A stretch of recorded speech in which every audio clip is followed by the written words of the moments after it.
Shavua Tov. Nous allons évoquer aujourd'hui dans la paracha qu'on vient de lire, donc de Vayakel, le sujet du Kior. Le Kior était un keli, un ustensile qui était dans le Mishkan et aussi, et qui servait à la sanctification, Kiddush Yadayim Vereglaim, la sanctification des Kohanim, des prêtres, des Kohanim dans le temple, enfin dans le Mishkan en tout cas, mais Kiddush Yadayim Vereglaim, ils devaient sanctifier, purifier leurs mains et leurs pieds avant de commencer le travail dans le Mishkan. Or, on a évoqué ce sujet depuis le début donc de la parashat Trouma, puis Tetzavé, Kitissa, maintenant Vayakel. Vayakel et Pikoudé souvent sont lus ensemble, cette année non, parce que c'est une année Meuberet, il y a deux Hadar, mais toutes ces parachutes nous dévoilent le fonctionnement du Mishkan, sa fabrication, tous les ustensiles, les habits, les tentures, la menorah. Et alors, on avait expliqué longuement, semaine après semaine, que tout ce qui existe depuis le don de la Torah jusqu'à ce jour, donc jusqu'à cette paracha, est dans le droit, dans le yosher. Pourquoi? Parce que c'est le dévoilement de Dieu dans le monde. Le premier tzimtzum, la première contraction de la lumière de Dieu, on l'avait dit, se réalise au niveau du Igoul. Il y a eu un rond. Ce rond, c'est quoi? C'est, nous dit le Hari Akadosh, c'est le fait que Dieu a contracté sa lumière sur les côtés et a laissé un rond vide du Or Ein Sof. Bien entendu, c'est relatif. Dire qu'une place est vide de Dieu, c'est impossible. Mais il y a ici une notion de création, une notion de laisser la place à l'autre, la notion de Tzimtzum. Dieu, dans un élan de chesed extraordinaire, dit « Je veux donner naissance à un monde, je veux donner naissance à des créatures, je veux donner naissance au peuple juif, et leur donner la Torah, et amener par cela mon dévoilement dans un monde qui est un monde totalement matériel. » C'est quelque chose qui est inconcevable à notre niveau, et pourtant c'est ce que Dieu réalise lorsqu'il fait ce premier Tzimtzum avec ce fameux rond, ce fameux Igoul qui est vide de sa présence. Or à l'intérieur de ce rond va rentrer, nous dit le Hari dans la suite donc de ce passage du Hotzrot, qui est un livre connu du Harizal, va rentrer un cave, donc un axe qui va lui-même s'arrondir. Et nous dit là-bas, le cave Nichnas Veitagel, le cave rentre et devient rond lui-même, donc il y a 10 axes et puis 10 ronds, donc les sphirotes, ce qu'on appelle en droit, et les sphirotes en rond. Alors, cette notion, elle est importante, pourquoi? Parce que tout, absolument tout, existe d'après cela. Alors, on avait expliqué au moment de la création du monde, Dieu se dévoile dans ce premier rond, puis entre ce cave, qui est l'homme, quelque part, qui est dans le Yosher, et puis il va s'affronter à lui, ce qu'on appelle le Nachash, le serpent, qui lui est en Igoul, et va le faire trébucher, va le faire tomber par l'intermédiaire de Chava, bien entendu, comme vous connaissez tous l'histoire, et de fil en aiguille, du serpent à Chava, de Chava à l'homme, eh bien il va introduire la mort dans le monde. Donc ce rond qui était un rond d'éternité, un rond de sainteté, va devenir un rond de Touma, un rond d'impureté, un rond de mort. Comme on le voit, quelqu'un qui est en deuil va manger des aliments ronds, l'œuf, etc., ou les lentilles, comme on le voit dans l'histoire de Avram avec Esav qui mange du plat de lentilles, bien entendu. Et alors on voit ici cette notion de rond qui lui est dans le négatif, le rond dans la Touma, dans la Klippa, le rond dans la mort et non pas le rond dans la vie. Alors c'est vrai au niveau de la création du monde, mais ça se reproduit au niveau du Matan Torah. Alors on avait expliqué, on a dit les louchot sont elles-mêmes droites et pas arrondies, surtout pas, elles sont droites. L'écriture est droite, elle est carrée. Les louchot sont lues des quatre côtés et les louchot elles-mêmes représentent deux cubes comme d'autres tefilines.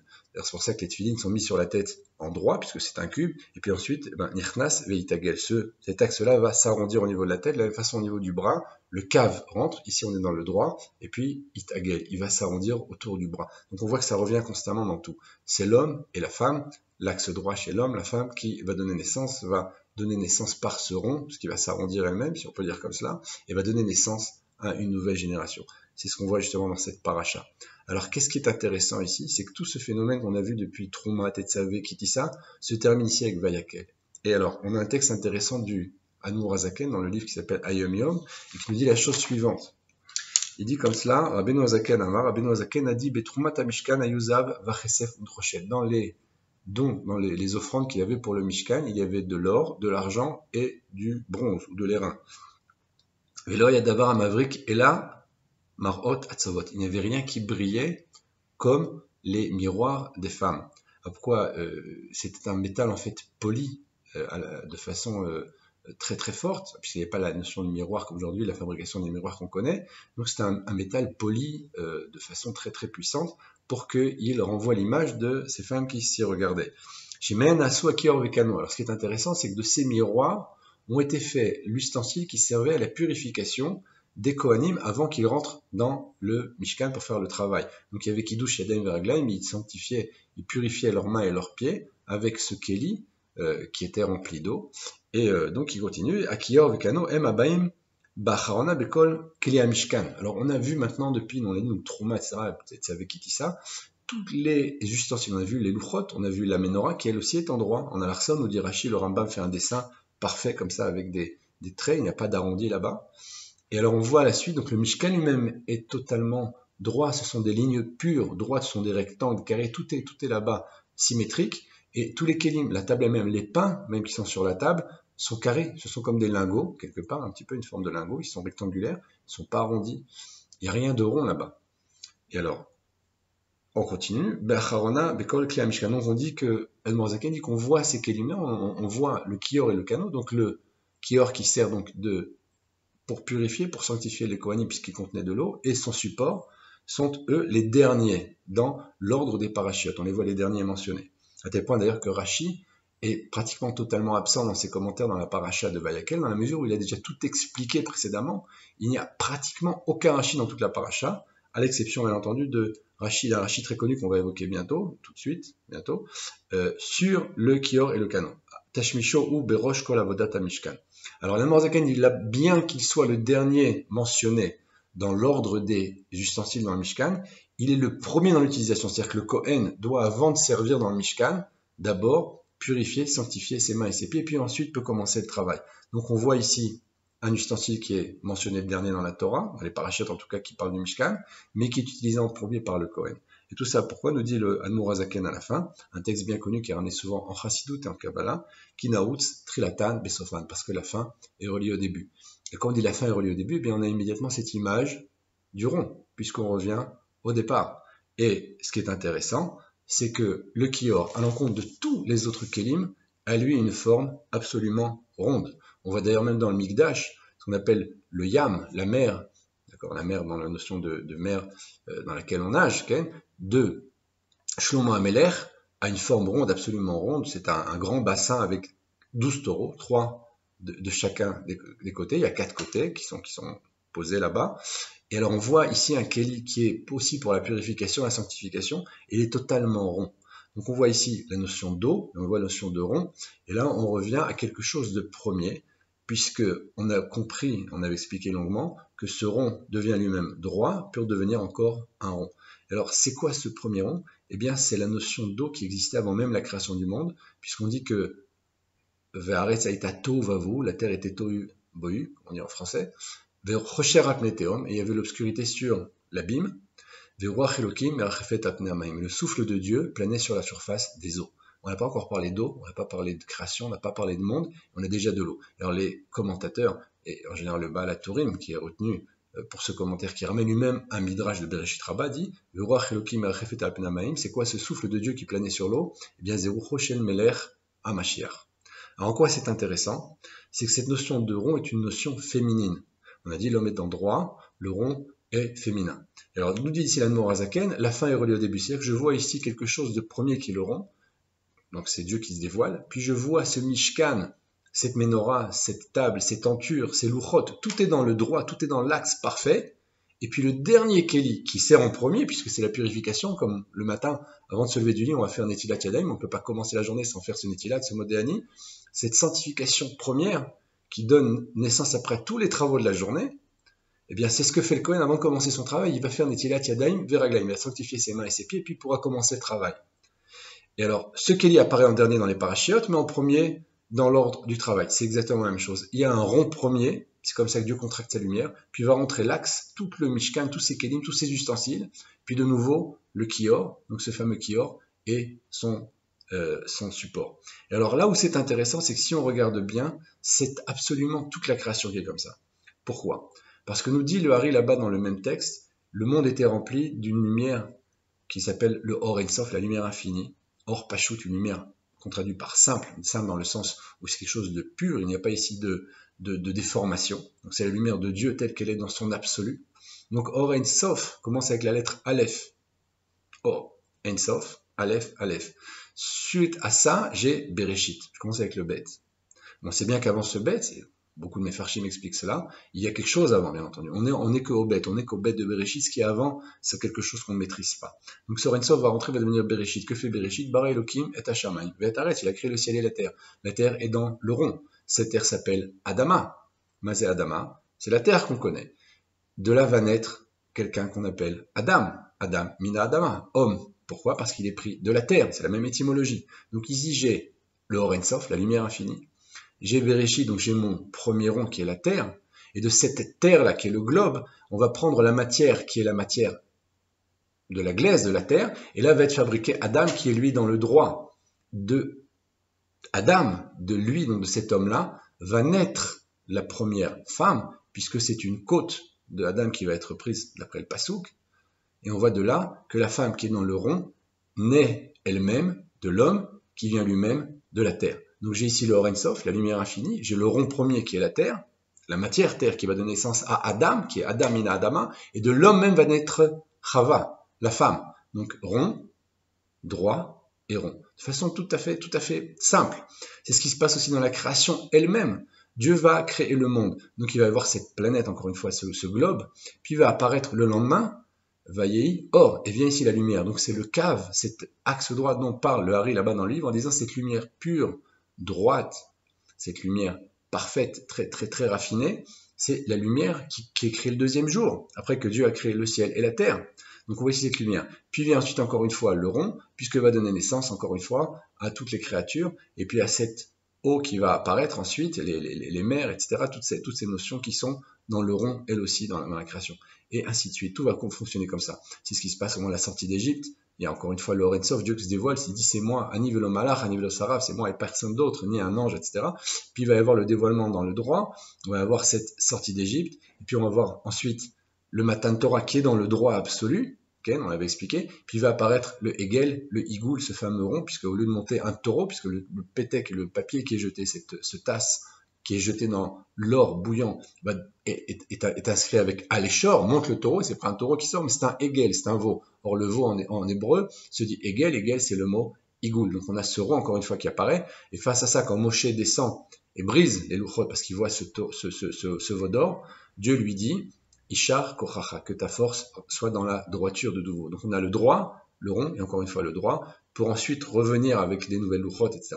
Donc on voit ce phénomène est un phénomène absolu, c'est un phénomène basique, on peut dire comme ça, qui est évoqué par le Hari et qui s'applique à absolument tout dans la création, tout dans la sortie d'Égypte, dans le Matan Torah, etc. Pourquoi le Matan Torah? Parce que la vie éternelle est revenue à ce moment-là et on l'a de nouveau perdue, puisqu'on parle de Zohamat Anachash, l'impureté du serpent. Et là, donc, pour conclure avec notre notion ici de Kior, pour revenir à notre paracha, eh bien, on voit ici que la fin est reliée au début. C'est ce que nous dit l'Admor Hazaken. Pourquoi? Parce que la notion première de création, c'est Bereshit, Bara, Elohim, et Hashamayim, et Dieu a créé le ciel et la terre. Or, la terre, Adama, est un élément mort. Il n'y a pas plus mort que la terre. Or, la terre est la source de vie du minéral, du végétal en tout cas, de l'animal et de l'humain. Nous sommes tous nourris par la terre. Le fruit, le légume, et l'animal lui-même qui se nourrit lui aussi, ou d'un autre animal qui lui-même va se nourrir, qui va être herbivore, va se nourrir également de la terre. Donc on voit absolument tout. La plante elle-même pousse dans la terre. Donc la terre qui est un élément, tout ce qu'il y a de plus mort, puisqu'il s'appelle lui-même domème, il s'appelle minéral, donc il n'a pas de vie, il a une vie, c'est sûr qu'il a une vie puisqu'il existe, mais il a une vie première, une vie totalement dépourvue de mouvement, de développement, une mode de terre. 20 ans après, vous retrouvez la mode de terre et la pierre de la même façon. Il n'y aura pas de changement, il n'y aura pas d'évolution, il n'y aura pas de création de la terre par rapport à elle-même. Par contre, jeter n'importe quoi, pratiquement, dans la terre, une graine, un fruit, etc., vous allez voir quelques années après pousser des arbres, des plantes, des fleurs, des fruits. C'est cette force puissante de l'élément mort qui donne la vie absolue à tout sur la planète. Eh bien, ce premier élément va revenir sur la fin, lorsque l'homme va, on a dit, va être créé, puis la femme, etc. Eh bien, c'est ce qui se passe ici avec le Kior. Puisqu'on a vu ici le déroulement de toutes les parachutes, et on revient sur cet élément premier qui est le rond, puisque nous dit le Admor Hazaken, la fin est reliée au début, la façon que Dieu a créé le monde avec cette notion-là de terre, eh bien, cette terre qui va donner naissance après quelques étapes à la femme, et bien cette femme-là, c'est le rond absolu qui va donner naissance à une autre génération, à d'autres enfants, petits-enfants, etc. Et c'est ce que Rachid nous explique là-bas. Rachid dit la chose suivante. Lorsque les femmes ont amené ces miroirs, eh bien Moshe n'a pas voulu les prendre. Il a dit non, je peux pas, c'est un élément du Yetzirah. C'est avec ça que les femmes se faisaient belles pour leur mari. c'est problématique, je ne peux pas rentrer ça dans le Mishkan. Et Dieu lui dit, Chaviv, Alay Mikulan, ils sont plus chers à mes yeux que tout ce qu'il y a. Pourquoi? Parce qu'avec cela, elles ont érigé des armées en Égypte, au moment où le peuple avait le moral à zéro, où les enfants étaient massacrés, tués, jetés à l'eau, où les hommes étaient complètement esclavagés d'une façon terrible. Les hommes, c'est le travail des femmes, les femmes, le travail des hommes. Il y avait plus, il y a un moral en dessous du zéro. Il y avait plus de force pour travailler, plus de force pour réfléchir. Il n'y a même pas de notion quand Moshe vient leur dit on va sortir, ils leur disent qu'est-ce que tu veux chez nous? Nous dit le pasouk du fait qu'ils avaient le souffle coupé, le travail dur. Quand Moshe leur dit on va sortir, eh ben, ils réagissaient même pas, ils disaient laisse-nous travailler, laisse-nous ici, on n'a pas fini notre boulot. Il n'y avait même pas de réaction, il n'y avait même pas de volonté de sortir, il n'y avait même plus de volonté de sortir de cette géole. L'Égypte, c'est impossible de sortir de là-bas. Un esclave, ça ne peut pas sortir. Un peuple tout entier, c'est inimaginable. Alors on voit là-bas que les femmes venaient, se faisaient belles, nous dit Rachi, attirer leur mari, aller chercher de l'eau, puiser de l'eau, ils avaient là-bas des petits poissons, on nous raconte le Masechet Sota dans la Gemara. Alors ces petits poissons, ils faisaient avec ça des mets, ils préparaient des repas, avec l'eau ils préparaient aussi des soupes, des plats, je ne sais pas, toutes sortes de choses agréables pour leur mari. Elles se faisaient belles, se montraient dans le miroir avec lui, jusqu'à ce que, Baruch Hashem, elles enfantaient, et elles amenaient encore des générations. Et là, Rachi nous dit, même si Moshe n'a pas voulu, Dieu lui dit, non, cela spécialement, Kabel, reçois-les, parce que c'est avec ça qu'elles ont érigé des armées pour sortir d'Égypte. Donc cette notion de femme, qui est dans le rond, qui est prête à mourir parce que quand elle donne un enfant, c'est mourir un petit peu, elle perd de sa force, elle perd de ses cheveux, de ses dents, de ses vitamines, il y a quelque chose de terrible dans cette naissance, elle est prête à le faire dans une période noire de l'histoire, à un moment où il n'y a pratiquement plus d'espoir, où il n'y a plus d'espoir, où les hommes sont complètement terrassés, où ils sont apeurés, où ils sont sans force, sans volonté, sans aucune réaction, et là les femmes viennent et donnent naissance à des enfants, et font l'impossible, l'inimaginable. Au moment où on se dit c'est fini, elles vont recréer un peuple entier. Et Rachid dit là-bas, Tsevaot, il dit là-bas des armées, il donne naissance à des soldats, à des hommes qui sont vigoureux, des hommes qui vont vouloir se battre. Et ce qui va se passer, ils vont sortir d'Égypte, et ils vont se battre, et ils vont faire des guerres, et ils vont conquérir Israël. C'est quelque chose de magnifique. Donc ça veut dire que ces femmes qui sont dans le rond sont la conséquence, sont la réponse de cette première rondeur qui est la terre elle-même, qui est l'élément premier, qui donne la vie en étant elle-même morte. Eh bien la femme est prête, même malheureusement parfois est prête à mourir pour donner naissance, ou même si elle ne meurt pas, Baruch Hashem, elle donne un petit peu de sa vie, beaucoup même, pour pouvoir donner naissance à ses enfants dans une atmosphère, dans un monde environnant qui est totalement dépourvu d'espoir, de vie, de lumière, et elles vont avoir la émouna, elles vont avoir le bitachon, elles vont avoir confiance en Dieu, et c'est ça que dit Rachid, dit ces femmes-là se sont faites belles pour donner naissance à des garçons qui vont devenir des soldats au moment où tout était perdu. Et c'est ça que je veux. Ces miroirs-là vont servir à sanctifier le Kohen, l'homme qui est saint, l'homme qui est au-dessus de tout, qui lui-même a l'interdiction de se marier avec telle et telle femme. Il n'a pas le droit de prendre une femme qui est divorcée, une femme qui est étrangère, etc. Parce qu'il est lui-même l'homme saint, l'homme kadosh dans le peuple juif, qui est lui-même le peuple kadosh, qui est lui-même le peuple de prêtres. Et lui, c'est le prêtre du prêtre, c'est le Kohen du Kohen. Et ces Kohanim-là, quand ils vont commencer le travail pour pouvoir servir Dieu, ils vont sanctifier leurs mains et leurs pieds avec ce Kior qui a vu sa fabrication justement avec ces fameux miroirs qui venaient d'Égypte et avec lesquels ces femmes se sont faites belles, comme dit Rachid là-bas, pour le Yetzerara. Mais quel Yetzerara? C'est un Yetzerara qui va servir à ériger des armées, à ériger une population d'hommes qui vont se battre ensuite, qui vont sortir d'Égypte. Et cette confiance-là, eh bien, c'est cette confiance dans le Dieu unique, dans le Dieu qui a créé ce premier rond et qui se termine encore avec ce rond. Donc, un petit peu en résumé, parce qu'il y a beaucoup d'autres choses à dire sur cela, eh bien, cette notion de Kior vient boucler la boucle. Elle vient comme dernier élément, comme le dit Rashi, comme le dit l'Admor HaZaken, bien que tout a commencé avec le rond, c'est développé ensuite dans le droit, on a dit donc les louchot, les tables qui sont données à Moshe, la menorah, tout le Mishkan, ces lignes pures, se termine avec un rond, parce que ce rond c'est l'absolu, et le droit, aussi haut soit-il, et il est très haut,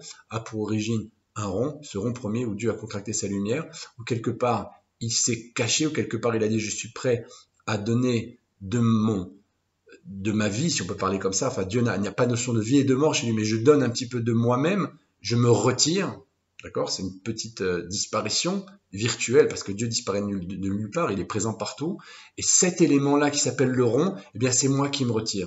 je donne la place à l'autre. Je suis prêt à faire Messirut Nefesh, si on peut dire comme ça, je suis prêt à donner de moi-même pour qu'il y ait un autre. Eh bien, c'est ce que fait la femme, c'est ce que fait la terre, c'est cet élément-là du rond qui a commencé, où tout a commencé et où tout se termine. Et c'est pour cela qu'on dit que lorsque les Juifs sont sortis d'Égypte par le srout, c'est par le mérite des femmes tzadkaniot, des femmes qui sont elles-mêmes des femmes extraordinaires, qui sont des tzadkaniot, qui sont elles-mêmes des femmes justes, des femmes d'un très haut niveau spirituel. Et c'est ce qui se passera encore aujourd'hui. Et c'est l'appel qu'on lance pour que les femmes aujourd'hui soient dans leur maximum au niveau de la pureté et de la sainteté, parce que c'est par elles, et spécialement par elles, même si l'homme aussi a un travail, un énorme travail à faire, encore plus que la femme, c'est évident, pour sortir d'Égypte. Et pour finaliser, pour comprendre à quel point cette chose est précise, c'est que celui qui représente la malchoute, celui qui représente la malchoute qui est la féminité, puisque la femme, elle est malchoute, comme le Shabbat qui est malchoute, comme la terre qui est malchoute, toutes ces notions de royauté, c'est propre à la femme, c'est propre au Shabbat, c'est propre à la terre. Eh bien, il y a un homme qui est malchoute, il y a un homme qui est féminin, si on peut dire comme ça, c'est David. David, il est la malchoute, David Melech Israël Chai Vekayam, cet homme qui est royauté, cet homme est féminin. Féminin, ça veut dire dans son rapport à Dieu, il est totalement annulé à Dieu. D'ailleurs, il écrit un livre extraordinaire qui s'appelle les Télim, qui est repris dans tous les livres de Niglé, de Nistar, de Kabbalah, de Gemara. Il est mentionné partout dans la Halacha. Peu importe le texte, vous allez voir des Télim partout qui sont ramenés. Pourquoi? Parce que ces textes ont été écrits avec un bitoul, avec une annulation, avec un roi Hakodesh incroyable. Et David est la royauté absolue. Il est la féminité absolue par rapport à Dieu. Il est totalement annulé à lui. C'est pour ça qu'il est quatrième dans la Merkava avec Avraham, Yitzhak et Yaakov, qui sont dans chacun de leurs mouvements, de leurs paroles et de leurs pensées, en annulation totale devant le Créateur. Et alors David est l'ancêtre de ce qu'on appelle le Mashiach, qui c'est David, Malka, Meshicha. Ça veut dire que quelque part le Mashiach sera féminin dans la féminité, il sera la malchoute de la malchoute, la royauté dans la royauté, et il sera dans la féminité absolue par rapport à Dieu, totalement annulé à lui, d'un bitoul qu'on ne peut même pas imaginer, tout en étant lui-même, comme David, un soldat hors pair, un homme d'une puissance incroyable, d'une lumière incroyable. Donc par rapport aux créatures, par rapport au monde, par rapport aux non-juifs, il sera homme, mais par rapport à Dieu, il sera féminin. Et donc ce Mashiach qui vient boucler encore plus la boucle comme ce Kior, comme cette notion de création première qui est dans le rond, et ce Kior qui est aussi dans le rond, qui est le dernier Kéli, mais qui sert en premier, eh bien le Mashiach va être l'élément premier, puisqu'il est Adam Arishon, quelque part, il y a 70 ans de vie qui sont donnés à David Amelech, eh bien le premier homme c'est Adam Arishon, mais le dernier homme c'est Mashiach, il est quelque part Adam Aharon, le dernier individu qui va fermer toute cette parenthèse de l'histoire depuis la création jusqu'à la venue donc de cet homme qui est imminente et qui sera dans la féminité absolue par rapport au Créateur et donc dans un bitou, dans une union totale, en espérant qu'il se dévoile dès aujourd'hui. Bezrat Hashem. Amen. Kenny Ratzon Shavuot Tov.